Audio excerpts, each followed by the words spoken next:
At 3:17 a.m., the first radar blip appears in Poland. 3 seconds later, an Iskander missile strikes a military base near Białystok. In 10 minutes, the Suwałki corridor is cut off. There's only one question. Is this a local incident or the start of World War III? This isn't a movie. It's the most realistic scenario of a war nobody wants, but everyone must plan for it. I am the reality of wars. I share fascinating facts and mind-blowing mysteries. What would a NATO-Russia war look like if it happened?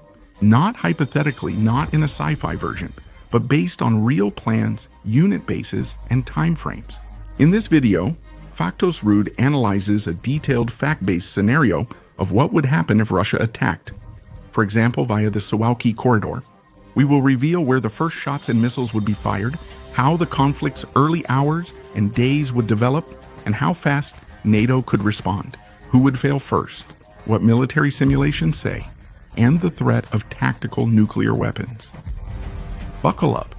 We're going to go through the darkest but most likely military scenario of today. The turning point, the Suwałki corridor, a narrow strip between Kaliningrad and Belarus, the sole land link between the Baltics and NATO, just 65 kilometers long, but highly strategic. Many military strategists believe Russia would target this spot if it attacked NATO. Not through Ukraine or Finland, but straight through the weakest link in the chain. Why? Because missiles from Kaliningrad can reach here in under 2 minutes, and NATO lacks a major force in this area. No tank armies, just a few battalion groups. If a war between Russia and NATO really broke out, it wouldn't start the way most people imagine. It wouldn't be massive bombing of major cities, nor an invasion of thousands of tanks across the border. The first strike would be surgical, swift, and precisely timed. Phase 1. Electronic and cyber silence. According to the American think tank Center for Strategic and International Studies, the attack wouldn't start with missiles, but by shutting down reality. In the first phase, Russia would deploy its cyber and electronic weapons arsenal. Electronic warfare systems like Krasika 4 Murat M or Zytel. The goal? To shut down NATO's communication and radar systems in the Black Sea region, Poland, and Lithuania. Simultaneously, a major cyber attack would hit government servers, disabling mobile networks, global positioning system, and air defense systems. All this achieved without firing a shot.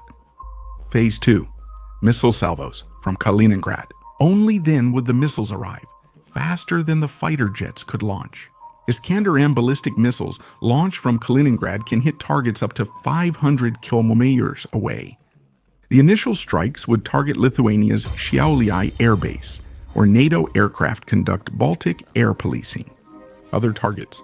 The Polish command in Białystok, 90 kilometers from the Suwałki corridor, the logistics hub in Suwałki, crucial for NATO equipment, the Niemen River bridges linking Lithuania and Poland, and radar stations in Latvia and Estonia. These attacks would take place within the first 8 minutes. A kill box could be set up from Kaliningrad. Kaliningrad is Russia's most militarized region outside its main territory. Besides Iskanders, there are S-400 Triumph systems that can shoot down aircraft and ballistic missiles. Bastion P coastal missile systems with up to 600-kilometer range and active underground missile shelters from the Soviet airship. This would create a unified defense and offense system able to target most of Poland and Lithuania. Phase 3 ground invasion from Belarus. Kaliningrad would strike key NATO points from the west as Russian troops advance from the east via Belarus. Troops, including the 15th, are regularly trained at the border. Motorized Rifle Brigade and Belarusian reconnaissance groups. The video continues right away. Please subscribe, like, and share. We'll continue shortly. RUT isn't over yet.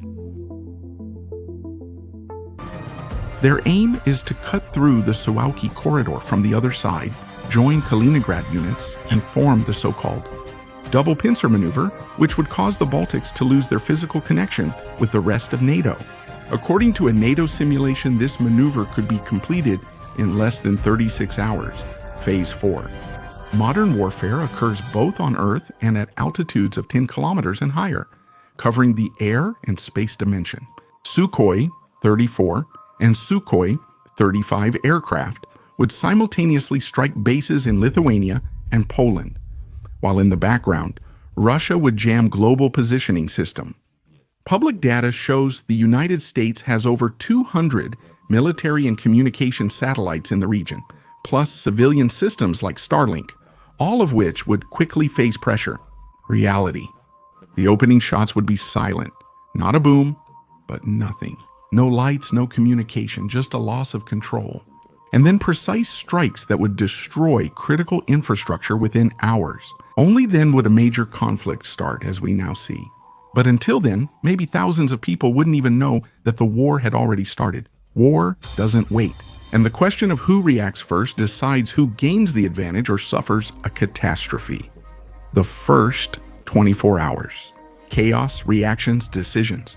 NATO claims an attack on one is an attack on all, but the truth is more complex. Countries differ in reaction speed and willingness to risk immediate confrontation. The new 1st Infantry Division in Podlaskie Voivodeship has 17,000 highly motivated soldiers ready to intervene. The Narev and Palika Plus defense systems, which were deployed against the threat from Kaliningrad, would also be activated immediately. The United States would act first, with over 10,000 soldiers in Poland, mainly in Żagań and Poznan. F-16s and F-35s could take off from Ramstein in Germany within 24 hours. Meanwhile, military ships equipped with the Aegis system would depart from Rota in Spain. The Pentagon has simulated scenarios for years. The European Response Plan, which includes moving armored units from Germany to Poland through the Fulda Gap in Rockwar. Western Europe's response. The United Kingdom would send paratroopers from Estonia and air forces from Norway. Germany, usually cautious, however, has a new doctrine, and since 2024, it has had a brigade ready for Lithuania with 5,000 soldiers. French units are weaker, but they can provide air support and intelligence services. NATO's time disadvantage. Even though NATO has a rapid deployment unit with 20,000 soldiers, it's important to know that its actual deployment takes 5 to 7 days from the NATO Council's decision. War unfolds in hours, not weeks. That's why Rusku would control the first 48 hours. Only then would the alliance's real counter-pressure start, shaping the conflict's timing. To understand the realistic dynamics of a NATO-Rusko war, we need to look at hours, not days. Here is the likely timeline as simulated by several think tanks and military staffs. 0 to 6 hours. Shock and paralysis. Rusko uses electronic warfare to disable global positioning system and radio in Lithuania and Poland. The first missiles from Kaliningrad hit NATO airports and radar stations. Polish units near Białystok are preparing but lack orders to act. NATO must meet first. 6 to 24 hours invasion and initial gains. Russian units are entering the Suwałki corridor from both directions. Belarusian troops, led by Russian generals, are blocking border crossings. Armored columns of T-90M tanks and self-propelled artillery are starting to move out of Kaliningrad.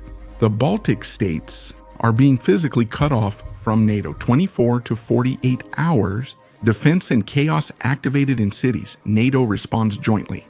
Article 5. American and British troops move into Poland. Partisan activity and civilian evacuation start in Lithuania and Latvia. 48 to 96 hours. Air war and escalation. Lithuania and Poland's airspace is becoming a no-fly zone for civilian aircraft. The initial air battles between F-35s and Su-35s are taking place. The West is testing Russian limits and the presence of nuclear weapons in Kaliningrad. Days 4 to 7. Turning point? Either the conflict will escalate with attacks on Germany, Baltic ports, and Finland, or diplomacy, often via Turkey or Switzerland, will open. The video continues right away. I just want to quickly ask you to subscribe, like, and share. We'll continue in a few seconds. The glutton factor isn't over yet. Simulations are clear. 7 days is the threshold between a regional crisis and a global conflict. Now, not only generals, but also analysts, software, and supercomputers are simulating wars between NATO and Russia. So let's take a look at what they've found. In simulation scenarios from 2016 to 2022, RAND Corporation found that Russia could capture the Baltic capitals within 60 hours if NATO doesn't respond immediately and in a coordinated way. In 9 out of 10 simulations, NATO couldn't defend Lithuania without heavy losses. Center for Strategic and International Studies and the European Defense Agency highlight NATO's reliance on Polish logistics, vulnerable satellite communications, and insufficient Baltic air defenses. Simulations from Stanford and NATO Stratcom warn that if Russia started a war in winter, NATO would need up to 30% more time to move its forces. Bridges, ports, and railways are the most vulnerable points of the alliance. In simulations, up to 70% of victory depends on resupply speed, not weapons. Now let's look at a critical scenario. What if Russia used nuclear weapons? This is every military planner's nightmare. Not a full nuclear war, just a small tactical strike to show Russia is serious. This is Russia's tactical nuclear doctrine. Officially, Russia claims it will only use nuclear weapons in the case of an existential threat. But the Russian doctrine from 2020 includes so-called de-escalatory nuclear strike, a minor blast intended to make the enemy withdraw. Imagine a 2-kiloton warhead detonating in an uninhabited area between Lithuania and Poland, or exploding 2 kilometers above a Klaipėda military base with minimal fallout, but maximum psychological impact. The alliance keeps over 100 B-61 tactical nuclear bombs in Europe. They are deployed in Germany, Italy, the Netherlands, Belgium, and Turkey. The response could be a similar nuclear blast at sea or destroying the Kaliningrad military base with conventional weapons. Each step risks the next explosion happening in Warsaw, Berlin, or Moscow. What if nuclear conflict erupted? Game over. A Princeton University simulation found that full NATO-Russia escalation could cause 90 million deaths in 48 hours, contaminate half of Europe, and trigger global internet and power collapse. That's why everyone knows you can only take the nuclear step once, with no return after. This is what a war between NATO and Russia could look like. Not like a movie blockbuster, but on a real timeline, on maps that generals are already studying today, in simulations that look like fiction but are based on real plans, unit and weapon bases. In a war like this, nobody wins, even though NATO is stronger.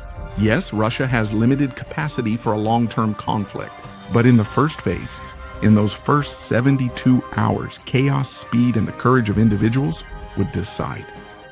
And maybe a decision would be made that would trigger a domino effect from which the world would not recover for many years. But what is perhaps the most terrifying? That such a scenario might not only happen in Ukraine, but right in the heart of Europe. In cities where weeks ago people lived normally, shopping, having beers, and sharing memes. That's why these analyses matter, not to spread panic, but to understand what's at stake and how the pieces are arranged on the chessboard. If you're still watching, this topic likely interests you. Comment where you think the first strike would happen. Is it the Suwałki corridor, Kaliningrad, or something we missed? That's all from Rude today, but mysteries never rest. See you soon and subscribe so you don't miss out.